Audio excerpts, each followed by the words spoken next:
अली मोहम्मद खान साहब। सर, एक तो मैं दोबारा कहना चाहूँगा कि हम जल्द से जल्द इसको रिवाइव करने की कोशिश करें। जो आपको 6 महीने का टाइम ऑफिशियली तो दिया गया है, कोशिश करेंगे इससे पहले हो, लेकिन बहरहाल वक्त में थोड़ा ऊपर नीचे हो सकता है। लेकिन जो काम सालों में नहीं हुआ, मत भूलें कि पिछले जो 10 साल हमारी हुकूमत से पहले थे, मोहतरम मियाँ साहब के 5 साल हुकूमत मुस्लिम लीग नून के, और मोहतरम आसिफ अली जरदारी साहब के पीपल्स पार्टी के 5 साल, और नून लीग के 5 साल में KCR नहीं चल सकी। तो अल्हम्दुलिल्लाह इस हुकूमत ने एक स्टेप लिया और उसमें अभी काम भी बाकी है, उसकी डिटेल भी मेरे पास मौजूद है। 6 महीने का हम आपको अभी जवाब में हमने आपको वक्त दिया है, लेकिन हो सकता है इससे ज़्यादा भी लग जाए।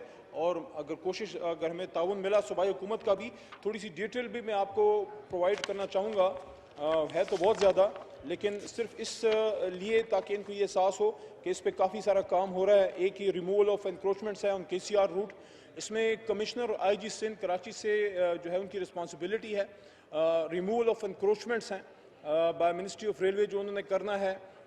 कुछ जगहों पे उसमें पाक रेंजर्स की भी हम सपोर्ट लेना चाहते हैं, लेकिन ज़ाहिर सिंध हुकूमत के ताउन से होगा। कुछ फ्लाई ओवर्स हैं जो जिन्होंने बनना है, वो जब बन जाएंगे तो वहाँ से KCR उनके नीचे से वो या ऊपर या नीचे से वो ट्रैवल कर सकेगी। Provision of fly over under passes और रेलवे लेवल क्रॉसिंग हैं, गवर्नमेंट ऑफ सिंध की सारी रिस्पॉन्सिबिलिटी है। लेइंग ऑफ सीवरेज सिस्टम है जी, कुछ जगहों पे सीवरेज सिस्टम का मसला है। ज़ाहिर है अगर पानी वहाँ जाएगा, नीचे से वो बह रहा है, तो वहाँ पे प्रॉब्लम्स होंगी। तो इसमें मैनेजर डायरेक्टर जो Karachi waste and sewerage board है, उनकी रिस्पॉन्सिबिलिटी फिक्स की गई है।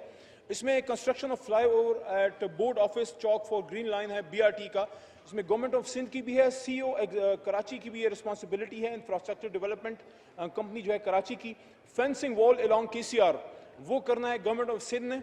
गवर्नमेंट ऑफ सिंध की एक और रिस्पॉन्सिबिलिटी है approach roads to all station buildings on KCR, उस पर सिंध हुकूमत से हमारा रब्ता है और वो ताउन भी हो रहा है, लेकिन ज़ाहिर है उसमें वक्त लगेगा। एक है proper drainage of industrial effluent जो है वेस्ट वाटर साइट एरिया है फ्लोइंग ट्रैक का, मैनेजिंग डायरेक्टर और साइट इंचार्ज की सर ये रिस्पॉन्स काफ़ी और भी है। एक और बता देता हूँ sir, removal of garbage heaps on KCR route, garbage heaps बेइंतहा जमा हुए हैं, उसमें Karachi metropolitan corporation management director हैं और Sindh solid waste management Karachi को हमने रिस्पॉन्सिबिलिटी फिक्स की है। ये सारे इदारे जब हमारे साथ इसमें मिलकर अब काम कर रहे हैं, 14 किलोमीटर हम रिवाइव कर चुके हैं, 16 इसमें पेंडिंग है इन मुख्तलिफ वजूहात की बुनियाद पे। मेन लाइन का 14 किलोमीटर एक्टिव है और लूप का 30 में से 14 किलोमीटर एक्टिव है, और सिर्फ 16 पे जो है ये हिंड्रेंसेज हैं, जिनको इंशाल्लाह 6 महीनों में अल्लाह के करम से इंशाल्लाह हल करेंगे। शुक्रिया जी।